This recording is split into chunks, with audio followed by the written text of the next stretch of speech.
Assalamualaikum warahmatullahi wabarakatuh. Hai teman-teman, kembali lagi di podcast IPM.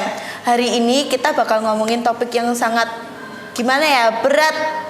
Kita bakal bahas tentang bullying bersama narasumber kita, Bu Faiko.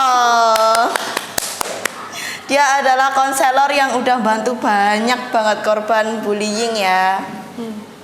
Untuk ngawalin podcast nih Bu, kira-kira dari pengalaman Ibu, kenapa sih kok bisa jadinya bullying gitu? Apa yang memicu? Oke. Sebelumnya terkait bully atau biasanya kadangkala perundungan ya, kalau nggak perundungan bullying. Kenapa sih biasanya terjadi? Itu sebenarnya bukan karena satu alasan, biasanya karena ada banyak faktor alasannya. Jadi tidak hanya satu alasan, ada beberapa alasan yang terjadi. Biasanya ya bisa jadi karena diri mereka sendiri gitu, karena pengen terlihat, karena pengen orang lain tahu keberadaannya. Itu bisa jadi salah satunya. Terus kita masuk ke pertanyaannya nih. Kenapa sih kok orang-orang ini bisa kena bullying ya Bu? Apakah karena fisiknya mungkin yang kelihatan lemah? Terus apa bedaannya bullying sama candaan? Aku soalnya sering lihat kadang yang lemah gitu, terus sok-sok dicanda-candain gitu kan, kasihan. Oke. Bullying dan bercanda itu sebenarnya kayak beda tipis ya. Kadang-kala kan pada bilangnya ketika ditanya, aku awalnya bercanda kok Bu. Iya kan, seringkali kayak gitu. Pernah ngalamin? Enggak sih. Oh enggak, aman berarti? Aman, berarti bercanda yang benar-benar bercanda ya? Iya ya. Mungkin yang pernah ngobrol sama Bu Faika pun atau ngobrol sama kita, Bu Faika seringkali bilang kalau namanya bullying dan bercanda itu bedanya tipis banget. Dan kalau bercanda, ketika kalian selalu bilangnya alasannya adalah bercanda, harusnya kalau bercanda semuanya senang dong. Iya. Misalnya kita bercanda nih berdua, aku senang, kamu juga senang. Tapi kalau habis itu ternyata yang senang cuma aku, kamu nggak ikut senang, berarti itu sama saja sudah bullying. Dan sebelum itu lagi, di awal-awal lagi, diawali dengan niatnya. Nah, niatnya aku apa nih? Apa aku niatnya buat nyakitin kamu, jahatin kamu, kayak gitu. Itulah bedanya. Jadi makanya seringkali bilangnya bercanda kok Bu, bercanda. Tapi coba dicek lagi, dia itu niatnya apa sih? Apakah emang niatnya buat seneng-seneng bareng-bareng, atau sebenarnya niatnya juga buat nyakitin? Oh begitu. Terus buat pelaku nih biasanya nih, kenapa sih mereka tuh kok bisa bullying gitu ya Bu? Apa cuman buat gaya-gayaan atau pengen caper doang ya? Kenapa? Biasanya kenapa sih pelaku itu kadangkala itu seperti ini? Pelaku itu bisa jadi sebelumnya adalah korban. Bisa jadi seperti itu. Tapi bukan berarti terus kita membenarkan pelaku. Ya. Karena kan sebenarnya bullying itu kan ada faktornya banyak sekali. Ada faktor satu dari keluarganya. Bisa jadi dia itu sebagai penonton atau yang sering mengalami sendiri dari lingkungan keluarganya sendiri. Nah, ketika di rumah merasa sering kali terlalu diberi hukuman atau kekerasan atau apa, dia merasa ketika di lingkungan yang lain terus dia melakukan hal yang sama. Seperti itu satu. Kemudian alasannya juga bisa jadi karena faktornya adalah lingkungan itu bisa jadi pertemanannya. Kalau kalian mungkin circle-nya atau sekolah gitu, atau di sekolah lah, itu kan seringkali dia melihat atau sering melihat lah, atau teman-temannya melakukan itu, terus biar dia gaul ya kan, biar merasa dianggap, jadi dia ikut-ikutan tuh ya kan. Yang terakhir biasanya karena ya kembali lagi semuanya itu ke diri sendiri. Nah, bisa jadi juga karena dia itu pengen, tadi seperti yang Bu Eka sempat sampaikan, butuh pengakuan ke teman-temannya. Kalau aku tuh sebenarnya berpower. Berpower tuh bukan berarti yang harus selalu kuat sing bagaimana-mana, tapi ya butuh pengakuan. Ya itu tadi seperti yang kamu juga sampaikan tadi ya, butuh perhatian, pengen ini loh ada aku di sini, pengen diperhatikan kayak gitu juga. Begitu. Coba kalau kebalikannya, semisal nih yang lemah pengen ikut gaul gitu ke pelakunya, tapi kok malah kena bully, itu kenapa ya? Lemahnya gimana nih maksudnya? Lemahnya gimana ya, kayak pengen gaul tapi kudet gimana ya? Oke. Karena mungkin sering menganggapnya itu adalah korban bully itu adalah yang paling lemah ya. Nah, padahal sebenarnya juga enggak. Tidak selalu korban bully itu adalah yang paling lemah. Bisa jadi karena dia hanya berbeda saja. Bisa jadi anak-anak yang paling pintar sendiri di kelas, atau anak yang habis juara apa. Pernah nggak misalnya habis ada yang juara, bukannya kita ucapin selamat tapi wow. Bisa jadi karena ya tidak selalu korban itu lemah. Korban itu adalah si pihak yang lemah. Bisa jadi sebenarnya dia juga berpower, tapi karena tidak setara. Bisa jadi karena dia kelasnya adik kelas kayak gitu. Terus ya itu tadi, kembali lagi si pelaku ini ya niatnya mungkin menyakiti, membikin susah si korbannya kayak gitu. Gitu. Terus dampaknya buat mental tuh gimana ya, Bu? Dampaknya buat mental. Dampak buat mental, buat korban juga atau buat pelaku atau dua-duanya? Dampak mental atau dampak yang akan terjadi itu biasanya semuanya akan mengalami dampaknya. Kalau si bagian korban atau yang sering kena bullying, bisa jadi rasa percaya dirinya jadi turun, jadi dia nggak pede karena mungkin tuh tadi misal pernah tampil di depan terus di sama teman-temannya kan, terus jadi dia mundur, istilahnya jadi insecure dan lain sebagainya. Terus untuk pelaku bisa jadi ketika dia dewasa dia akan mengalami banyak masalah karena terbiasa melakukan, kalau misalnya dia melakukan bullyingnya secara fisik ya, berarti dia bisa jadi tumbuh dengan dewasa atau di dewasa besok dia akan mengalami banyak masalah terkait kekerasan. Bisa jadi dia pelakunya, dan ketika sudah dewasa kan berbeda ketika kalian masih SMP ini ya. Nah, dampak atau efek yang didapatkan kan bukan hanya dari mungkin orang tua kalian atau bapak ibu guru di sekolahan, teguran atau apa, tapi ketika kalian sudah dewasa kan berarti dampaknya ke masyarakat yang lebih luas, nanti berhadapan juga dengan kepolisian, dengan hukum negara dan lain sebagainya. Pun juga bagi yang hanya melihat itu juga bisa berdampak kepada mereka. Mereka bisa jadi mempunyai rasa takut, jadi tidak nyaman. Jadi semuanya bisa berdampak. Makanya perlu adanya semuanya bareng-bareng dilakukannya untuk mencegah itu tadi. Tuh. Terus apa peran sekolah nih atau lembaga pendidikan untuk menangani kasus bullying kayak gini? Kalau di sekolah itu biasanya kita kasih pembelajaran tentang perbedaan ya. Pembelajaran deklarasi dulu. Ya, pernah toh deklarasi. Kamu kelas berapa waktu itu? Kelas 7. Kelas 7 ya, deklarasi itu, deklarasi perundungan. Intinya untuk semua kan dikasih tahu bahwa hal-hal tersebut itu tidak baik, satu. Kemudian kalau di sekolah kita ya ini ya, itu masih ingat ketika mungkin adik-adik kelas 7 MOS, kalian kan kelas 8 sebenarnya biasanya ada materi bareng-bareng general. Oh iya. Ya, salah satunya salah satunya terkait tentang bullying juga, terus terkait media sosial, karena kan bullying nggak hanya secara langsung, bisa jadi secara media sosial kan, kayak gitu. Terus habis itu kalau BK seringkali ada beberapa yang menjelaskan tentang bullying. Bu Faeka baru tahu nih, akhir-akhir ini kayaknya Pak Mijil di kelas 8 bahas tentang bullying. Iya kan? Akhir-akhir ini bahas bullying. Iya, makanya Pak Mijil cerita kelas 8 materi terkait lagi bullying ya, terkait sekolah itu. Kemudian juga jika ada sesuatu hal, kalian bisa langsung segera lapor baik ke wali kelas ataupun ke kami, ke guru BK, dan itu akan terjaga semuanya kalau kalian khawatir, takut atau gimana. Terus yang terakhir biasanya kalau situ sudah tidak terlalu berdampak menjadi kalian jadi cukup tidak stabil, biasanya kan kita melakukan konseling individu atau biasanya nanti relaksasi sama Bu Iin, bisa jadi seperti itu. Nanti tergantung dampak apa yang kalian alami atau bagaimana munculnya kalian itu bagaimana kondisinya kayak gitu. Kalau di sekolahan seperti itu. Gitu. Buat korban, apa langkah pertama yang harus mereka ambil? Soalnya kadang itu kayak ngomong ke teman takut malah nggak didukung, malah makin dibully, kasihan. Terus kalau ngomong ke orang tuanya nganggap itu sepele, itu gimana? Kalau misalnya kita sebagai korban, langkah pertama yang bisa dilakukan, bukan langkah pertama sih ya, hal-hal yang bisa kita lakukan adalah yang pertama adalah bisa lapor ke orang yang lebih dewasa.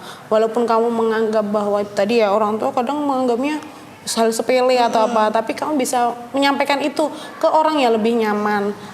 Dan itu orang yang lebih dewasa daripada kalian ya, bisa jadi ke guru yang nggak harus ke kami, nggak harus ke guru BK ataupun nggak harus ke wali kelas. Misalnya kamu nyamannya sama guru IPA, boleh kamu sampaikan ke guru IPA, atau nanti pada akhirnya bisa sampaikan kepada kami ke wali kelas dulu bisa, habis itu ke guru BK, seperti itu. Nanti selanjutnya bagaimana, kembali lagi tergantung apa yang bentuk apa perundungan yang terjadi. Seperti itu yang bisa dilakukan. Dan yang paling penting adalah berani untuk menyampaikan ke si pembulinya itu bahwa kamu tidak senang, bahwa kamu tidak nyaman. Jadi kamu bukan kamu sih ya. Si korbannya ini juga harus berani untuk melawan rasa itu, melawan ke si tukang bulinya itu. Tapi bukan langsung dilawan juga dengan kekerasan juga, tapi menyampaikan apa yang kita rasakan, karena kita juga mempunyai hak untuk membela diri kita. Terus gimana cara dorong korban-korbannya tuh mau bersuara tuh gimana? Caranya ya didukung saja. Didukungnya adalah ya dikasih motivasi, atau maksudnya kita kasih solusi-solusi, diajak aja. Kamu punya apa, rentetan, oh coba kamu temuin guru ini, atau coba kamu gini, gitu, bisa. Gitu. Terus kita nih siapa ya sebagai penonton, bystander, tuh ngelihat orang dibully, gimana cara mereka tuh biar bersuara, soalnya tanpa ikut-ikutan gitu loh. Soalnya kadang yang nonton malah ikut-ikutan, ikut muncal-muncal gitu loh. Gimana sih cara? Oke, kalau buat yang nonton itu kamu bisa dengan cara, kalau misalnya takut tadi ya, takut atau apa itu, bisa dengan cara mengalihkan. Misalnya, ayo anterin aku kemana, atau ngalihin, bisa dengan cara itu ke bukan korban, ke si pelakunya. Ayo kesana aja, ayo kemana, atau dialihkan aja, itu udah dari gurunya, bisa dengan cara seperti itu.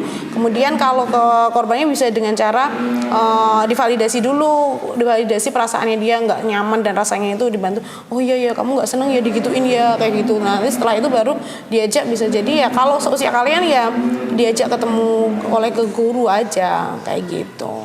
Bisa cara itu tadi yang paling simpel adalah membantu dengan mengalihkan si pelaku. Ayo kesini gitu, kayak gitu. Semisal nggak mau nih gimana? Semisal nggak mau gimana? Semisal nggak mau, bisa kita ajak si yang korbannya. Kita kesana. Wah malah makin dibully penontonnya ya Bu. Bisa jadi seperti itu, bisa jadi juga nggak, karena terjadinya pembulian atau perundungan itu sebenarnya cukup kompleks. Karena itu tadi ada pelaku, ada korban, ada yang menonton. Nah sebenarnya yang bisa mengubah kondisi, yang bisa memperbaiki atau menjadi lebih kondisi itu sebenarnya yang menonton ini. Bisa nggak bersama-sama berkolaborasi atau bareng-bareng lah itu tadi ya, untuk menjaga kelas atau menjaga circle lah ya, itu untuk baik-baik saja, untuk tidak saling membuli atau tidak saling mengejek atau apa itu tadi. Menurut Ibu nih peran media sosial tuh lebih memperburuk keadaan bullying atau malah memperbaiki? Oke, media sosial itu kan kayak apa tadi? Dua mata pisau ya kan? Ada baiknya, ada tidak baiknya, ada oke-nya, ada enggaknya lah ya. Kalau misalnya itu tadi ya, media sosial itu kan luas ya, kita tuh jadi menembus kemana saja. Yang pertamanya mungkin bullyingnya cuma di lingkup kecil, di lingkup kayak circle-nya kita doang. Ketika kita sudah nge-share ke media sosial, baik ke Instagram atau TikTok, atau yang terbaru sekarang adalah saluran ya. Nah itu nanti bisa jadi yang dari yang kecil jadi lebar. Dan ada orang yang sebenarnya nggak ada hubungannya tapi jadi ikut-ikutan campur, ya kan? Jadi ikut-ikutan sok tahu, jadi semakin menginjak atau semakin memperburuk keadaan. Tapi juga media sosial itu bisa juga menjadi kita pengingat kita untuk tidak melakukan itu, dengan cara ya literasi digital yang sekarang mungkin lagi ngetren ya. Banyak sekali mungkin ilmu-ilmu atau hal-hal baik yang bisa di-share di media sosial. Jadi ya tidak hanya soal bullying sih, media sosial itu untuk segala aspek itu memang seperti dua mata pisau ya. Jadi sebagian ada yang oke, sebagian ada yang nggak oke. Semuanya tergantung pada diri kita sendiri. Kita mau milih yang FYP di tempat kita tuh apa sih ya? Itu kan tergantung kita sendiri juga gitu. Kamu punya media sosial? Punya lah. Banyak sih ya untuk usia kalian mah media sosial. Lebih dari satu. Ada second akun? Second akun enggak lah. Oh, enggak. Second akun mau buat apa ya? Mereka buat aib-aib disebar-sebar aduh ya. Nah itu second akun tuh kadang-kala second akun kadang-kala malah jadi tempat untuk menghujat, melakukan hal-hal yang tidak baik itu tadi dengan menutupi diri. Kan kadang-kala second akun tapi nggak tahu tuh second akun punya siapa. Jadi sebenarnya dia juga nggak berani buat menghujat atau ngapain orang lain. Toh nyatanya dia pakainya second akun, ya kan? Cut ya. Betul. Jadi kayak di belakang gitu. Menurut Ibu nih, bagaimana cara pelaku tuh bisa merubah dirinya gitu? Apakah hukuman nulis-nulis itu udah cukup? Hukuman itu nggak pernah cukup, maksudnya dalam artian hukuman itu tidak langsung segera menyelesaikan masalah atau hukuman itu jadi tiba-tiba si pelaku ini jadi berubah.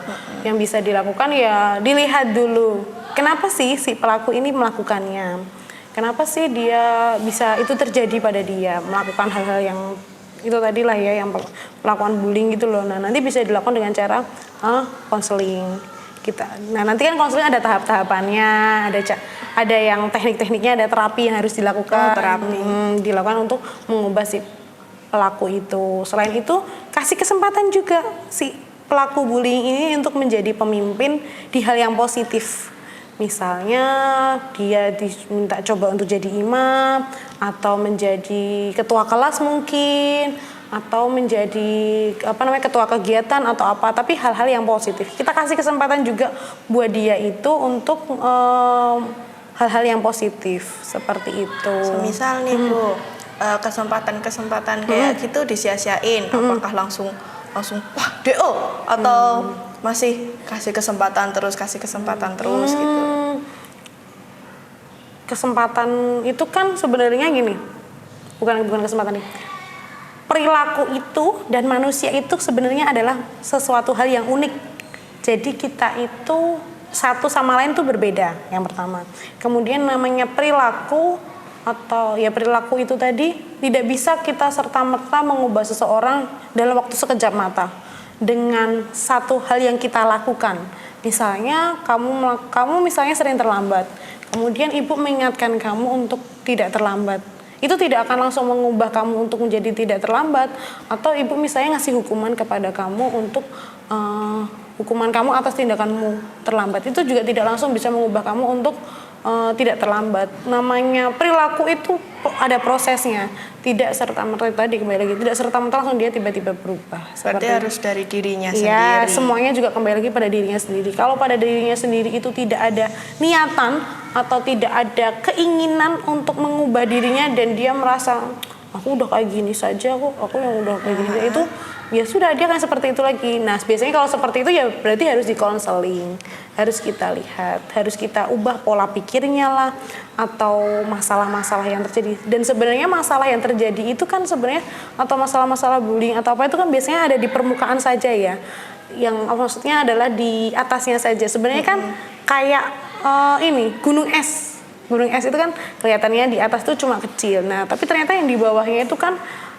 banyak sekali masalah-masalah yang terjadi. Bisa jadi dia punya masalah di keluarga, bisa jadi dia punya masalah di circle-nya, bisa jadi punya masalah-masalah yang lain yang akhirnya yang timbul adalah dia melakukan hal bullying. Sekali lagi, ibu juga tidak membetulkan pelaku atau melakukan bullying itu ada di manapun. Seperti itu. Begitu. Selain bimbingan konseling nih, apa program atau inisiatif yang terbukti efektif buat mengurangi angka perundungan? Oke, kalau di sekolah kita pernah ngadain deklarasi ya, Iya, deklarasi. Beberapa waktu yang tahun lalu apa? Tahun lalu Kayaknya tahun lalu ya. Tapi apa tahun ini? Tapi waktu kamu kelas 7 mungkin ya? Iya mungkin. Iya, ibu agak lupa, intinya deklarasi itu tadi. Deklarasi kan istilahnya kita mendeklarasikan untuk bersama-sama tidak melakukan bullying. Tapi itu juga butuh semuanya, kerjasama semuanya, Iya, kerjasama. kolaborasi semuanya, baik kalian semua, kakak kelas atau adik kelas atau kita semua bapak ibu guru kayak gitu. Jadi hal yang paling penting adalah semuanya harus sama-sama berkolaborasi, saling mendukung juga, mendukung untuk kalau misalnya ada yang melakukan itu diingatkan, kita kasih tahu. Intinya semuanya harus bareng-bareng, nggak bisa kita semua jalan sendiri juga. Kayak gitu. Berarti harus bersama-sama memeluk sama-sama. Betul. Iya. Ya udah ya, nggak kerasa udah di akhir ya teman-teman. Untuk penutup nih, Ibu ada pesan buat penonton-penonton? Oke. Intinya kalau buat yang korban bullying itu ya, yang merasa menjadi korban bullying, bahwa kamu itu nggak sendirian, kamu itu bareng-bareng bersama-sama, pun sama dengan yang pelaku juga, bahwa janganlah kamu untuk melakukan hal-hal yang merugikan dirimu sendiri dan merugikan orang lain. Intinya semuanya kita perlu bersama-sama untuk mengubah lingkungan, untuk menjadi lingkungan ini menjadi lebih kondusif, lebih baik lagi ya, sesuai dengan norma atau aturan yang ada seperti itu. Makasih ya Bu Faiko. Semoga pesan-pesannya terus diskusi hari ini bisa buat kita terpeluk gimana ya, biar berani bersuara. Betul. Mari kita saling peluk sama-sama. Gimana ya? Pokoknya saling jaga teman-teman. Iya. Jangan pernah takut untuk berbicara ya. Betul. Karena Bareng-bareng. berbicara hak kita ya. Betul.